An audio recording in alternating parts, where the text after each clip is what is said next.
No matter how good you are at swimming, very difficult to get a breath when there's nothing out in front to give you balance and stability.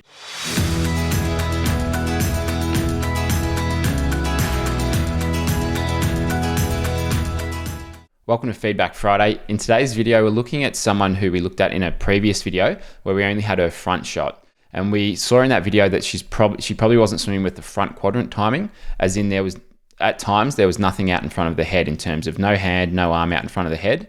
So the timing was off, and it makes it very difficult to breathe and maintain good timing and rhythm with the stroke.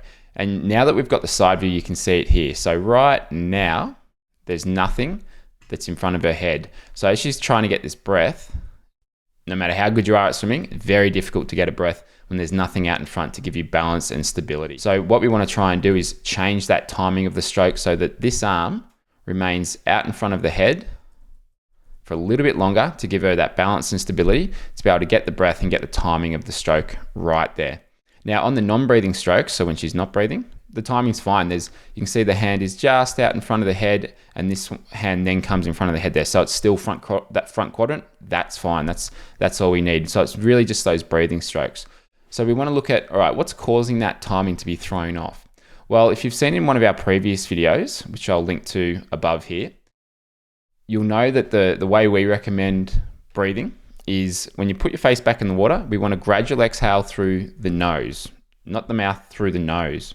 And you can see we get a little bit of it here, just a little bit. And then when you turn your head to breathe, we want an assertive exhale through the nose and through the mouth to get rid of the rest of the air in your lungs. And you can see here, she starts to breathe out quite a bit, but it's not enough. And the reason I say it's not enough is because if you look at this breathing stroke right here, or this breath here, notice as she turns her head, she's still breathing out, breathing out, breathing out. And finally, she's finished breathing out, and then she takes the breath in. So that first roughly half of the breath is used to still exhale. That should be done in the water instead of out of the water. So that's going to allow her to get the breath a lot quicker. So essentially, as soon as her mouth is out of the water right now, she could start to inhale, get that breath fairly quickly, and turn that head back into the water. So I think that is really the thing that's causing that timing to get thrown out. So that's what we'd look at working on as one of the first things. Now, another thing that will help with that to get the breathing right is also, I'll just play it through so you can kind of see it here. It looks like she might be sort of chest breathing a bit too much, as in shallow breaths, as in through here, where we want to try and get that breath a little bit deeper. So we want to sort of try and get that breath a little bit deeper where we're not just breathing up into our chest. Think of it filling all the way down using your diaphragm that little bit more. And this is something that's best practiced out of the water and can take a little while to become a part of your stroke when you're swimming, but it's something that is worth looking into. Just looks that way, may not be the case, but from this video, it does look like it's that sort of shorter and shallower breath. So once we can breathe that little bit deeper using the diaphragm, that's going to help just keep the heart rate down, keep the effort levels down there too. But that will probably be a lot easier once we change that first thing that we just looked at there. Now, the other thing that we want to do with the breathing is to try and get that breath a little bit lower, as in we want to look straight to the side. So straight to the side here instead of up at the ceiling. Because what happens if we turn our head too far, and you can see it from this front shot here, is that the shoulders over rotate. So if we were to measure this angle through our shoulders right here, it's going to be about 65, 70 degrees in terms of that angle with the water.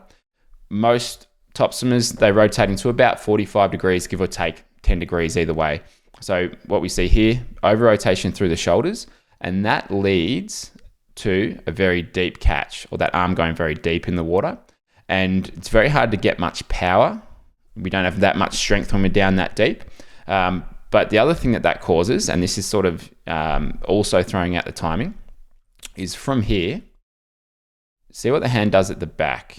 Actually, I'm going to bring it up to a slightly different stroke, but you can actually see it here. Now, when this right hand finishes off coming past the hip, you can see that for the most part, the hand is coming upwards towards the hip. So instead of having that hand press back behind her, exiting past the hip, right now it's coming up towards the surface of the water, up towards the hip. And notice how the hand's getting drawn forwards in the water. Instead of exiting past the hip, then we're out of the water and the hand can just freely come over. So it's getting a little bit stuck, which is also causing some of that timing to get thrown off as well. See how that hand is coming here, getting drawn through the water. All right, so we just want to get it pressing back past the hip to be able to get it over a lot easier. Actually see it on this stroke. So there, that's a better one. Presses back past the hip. Now the hand is clear, it's free of the water, and it can come over a lot easier. So that's what we want to work towards. Now, the other thing that's sort of leading to here in some ways is a bit more of a hand-led recovery. And in our Effortless Swimming digital membership, we've got these sort of how to fix your stroke, these drill progressions to work on specific aspects of the stroke.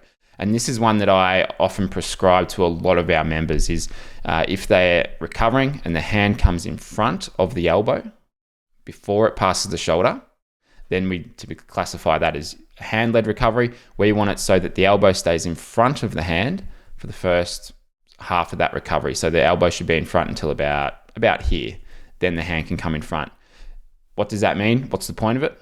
Well, a few things. It does impact what happens under the water just because of you are more restricted through the shoulders, but it also often leads to a very flat entry position. So you can see here the hand, the elbow, the forearm, mostly going in together. It's a little bit flat, so we don't quite get that full drive forwards or that momentum with having the elbow a bit higher here. So it can impact that as well. So we want to look at it, not what's the symptom. No, we want to look at what's the cause of each of this, and we want to start from the very beginning. And one of the things that that I've sort of written down, or I've sort of thought a lot about in the last couple of years, is that hierarchy of what should we work on first, and how do we go about applying that to people's stroke. And in this video, really, I think the first thing that we need to work on and adjust is the breathing.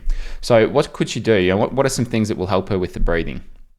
Well, I'd recommend just first of all, just practicing that gradual exhale through the nose, then a more assertive exhale to help her hopefully breathe a little bit easier. But the other thing that she could do to help her get that breath a little bit lower, so she's not looking up to the ceiling here, is like a drill like our FKB drill, which is front kick breathe drill, which you can see here. And in this drill, it's just a great way to practice breathing to the side and keeping one arm out in front to give you that stability and balance, get the feeling for what that's like. So a simple drill like FKB drill can help a lot of people make that adjustment. Then in terms of not rotating so far as she's getting that breath, similar thing, that FKB drill is really going to help. Or another drill could be something like 2-stroke switch with paddle, which is a drill that we use, again, just to get the feeling for keeping that lead arm out in front a little bit longer to give you that balance and support. So 2-stroke switch drill. Now, drills are only as good as the reason that you're using them for, and the purpose and the specificity of what you're actually trying to fix, the problem that you're trying to fix. So with all of these drills, just use them for any issues that you need to correct or any problems that you're trying to fix, because we don't recommend doing a whole session of drills. What we really like to do is in your warm-up, practice a couple of drills, get a feel for those stroke changes that you're looking to make, and then go about your normal swim session. That is really the best way to improve your stroke. So if you're looking for ways to improve your own stroke and fix some of these areas that you might have as well, we are about to launch the Effortless Swimming digital membership. Now, you would have heard me talk about the Effortless Swimming membership, which is where I coach people from all around the world, where they send me their videos. I analyze their stroke and I give them specific drills and things to work on as part of their stroke. And we do that over the course of 12 months and on from there. And I know that's out of the reach of a lot of people. So we're actually putting together this digital membership where we're going to have all of our video courses and content and drills and ways that we fix each of the flaws in the stroke. So you can see exactly how we go about it. It's going to be a lot more affordable and in the reach of everyone. So we're going to launch that in the next couple of weeks. So if that's something that you think will help your own swimming, then I'll let you know in one of the YouTube videos when it's ready to go. Thanks for watching. Make sure you like and subscribe, and thanks for watching the channel.